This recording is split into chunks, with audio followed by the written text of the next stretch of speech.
On May 18th, the S&P 500 stayed near its highs, but the tone of the market shifted. The big question is starting to surface. What does the AI boom actually cost when you factor in debt, energy, and hardware decay? The closing numbers were split. The S&P 500 dropped 0.1% to 7,403.05. The Dow rose 0.3%, while the Nasdaq fell 0.5% and small caps dropped 0.7%. Oil prices moved on news from Iran, and high yields kept pressure on the technology sector. One specific warning stood out regarding accounting. Some analysts argue that Intel and other big tech firms are smoothing out their earnings. They do this by spreading the cost of their infrastructure over longer periods. If this expensive hardware loses value faster than the books show, today's profits might just be borrowing from the future. This matters because the spending is so high. When a company buys a server, it charges that cost slowly over several years. This keeps current profits looking steady. But if those servers become obsolete quickly, that expense does not go away. It just shows up later as a much larger bill. The demand itself is not the issue. CoreWeave reported that its agreements with OpenAI now total about $22.4 billion in contract value. That is a massive amount of compute demand. The real test is whether the industry can turn those contracts into enough revenue to pay for the chips, power, and debt required to run them.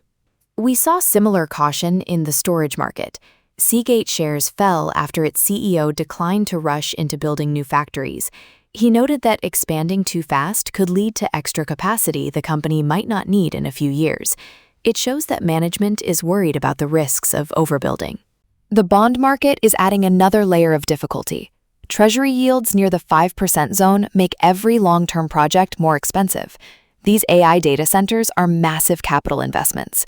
When the cost of borrowing stays this high, the market expects proof that these projects will pay for themselves quickly. This focus on rates is more important than any single policy headline. If long-term rates stay near 5% while companies build out power grids and data centers, the math changes. The AI growth story can still work, but the financial hurdle is getting higher. Private credit is facing its own questions. Reports indicate that federal prosecutors are looking into valuation practices at a BlackRock TCP fund. This is an investigation, not a charge, but it serves as a reminder. When easy money disappears, investors look much closer at how private assets are valued. Market liquidity is also making price swings feel more intense. After the recent options expiration, there is less of a cushion to absorb fast moves. That helps explain why a small change in oil or a move in bond yields can suddenly push prices around. The focus for the week is clear. NVIDIA earnings will show if the demand for chips is still growing fast enough. We will watch CoreWeave and OpenAI for updates on their contracts.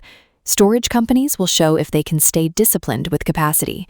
And Treasury yields will tell us how expensive this build-out feels. There is still a case for the bulls. Demand is real, and the biggest tech companies have plenty of cash. But the market is getting more demanding. Investors are moving past the initial excitement. They want to see how these companies handle depreciation, power costs, and the risk of oversupply.